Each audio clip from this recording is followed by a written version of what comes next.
ஆந்திர மாநிலம் ஸ்ரீஹரிகோட்டாவில் இருந்து நாளை மாலை 5:40 மணிக்கு நிசார் செயற்கைக்கோளுடன் விண்ணில் பாயவுள்ள GSLV F-16 ராக்கெட்டின் 27 மணி நேர கவுண்ட் டவுன் தொடங்கியது.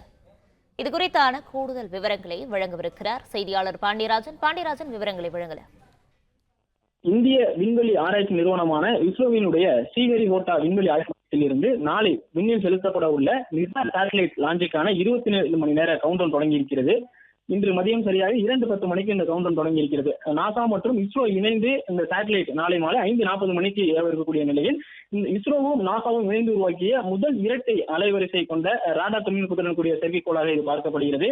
இதற்கு முன் இருந்த செயற்கைக்கோள்களில் ஒற்றை அலைவரிசை, அதாவது சிங்கிள் பேண்ட் ரேடார் மூலமாக மட்டுமே அவர்கள் கண்காணிப்பு பணியை மேற்கொண்டிருந்தார்கள். ஆனால் முதல் முறையாக இஸ்ரோவும் நாசாவும் இணைந்து உருவாக்கிய இந்த டியூவல் ஃப்ரீக்வென்சி என்ற ராடார் தொழில்நுட்பத்தை பயன்படுத்த இருக்கிறார்கள்.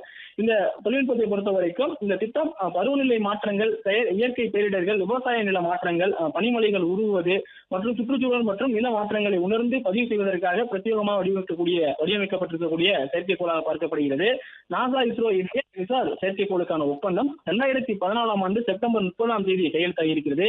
இந்த ஒத்துழைப்பில் இந்தியா, அமெரிக்கா இடையேயான முதல் முழுமையான அறிவியல் கூட்டு திட்டமாகும். அதாவது 50% இந்தியாவுடைய தொழில்நுட்பமும் 50% அமெரிக்காவினுடைய நாசாவினுடைய தொழில்நுட்பமும் இருக்கும். இதனுடைய மொத்த மதிப்பீடு என்பது 12,500 கோடிக்கு மேல் சொல்லப்பட்டிருக்கிறது. அதில் பெரும்பான்மையான செயற்கைக்கோள் தொழில்நுட்பங்கள் மற்றும் செயற்கைக்கோளை விண்ணுக்கு அனுப்புவது ஆகியவற்றில் 2 நாடுகளும் பங்கீடு செய்து கொண்டிருக்கிறது. இந்த செயற்கைக்கோளுக்கான உடல் கட்டமைப்பு, அதாவது இந்த சேட்டலைட் பஸ் என்று சொல்வார்கள், அது எஸ் பேண்ட் ராடார், அதாவது 2 ராடார்கள் அது பயன்படுத்தப்படுகிறது. அதுதான் டூயல் பேண்ட் என்று சொல்கிறார்கள். அந்த எஸ் பேண்ட் இந்தியாவின் சார்பில் தயாரிக்கப்பட்டிருக்கிறது.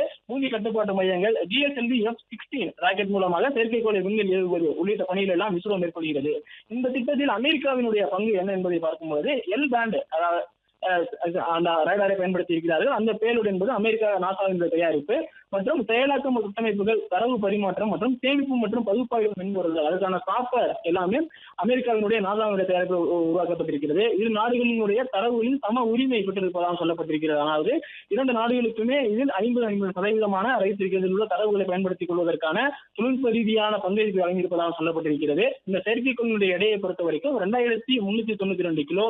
இதனுடைய சுற்றுப்பாதை என்பது பூமியில் இருந்து 743 கிலோமீட்டர் உயரத்தை நிறுத்தி வைக்கப்படும். சூரியன் நோக்கி பூமி இருக்கக்கூடிய திசையில் இதனுடைய திசைகள் இருக்கும் என சொல்லப்பட்டிருக்கிறது. விவரங்களுக்கு நன்றி பாண்டியராஜன். பிளே ஸ்டோர் மற்றும் ஆப் ஸ்டோரில் இருந்து பாலிமர் செயலியை QR கோடு மூலம் பதிவிறக்கம் செய்யுங்கள். செய்திகளை உடனுக்குடன் பெறுங்கள்.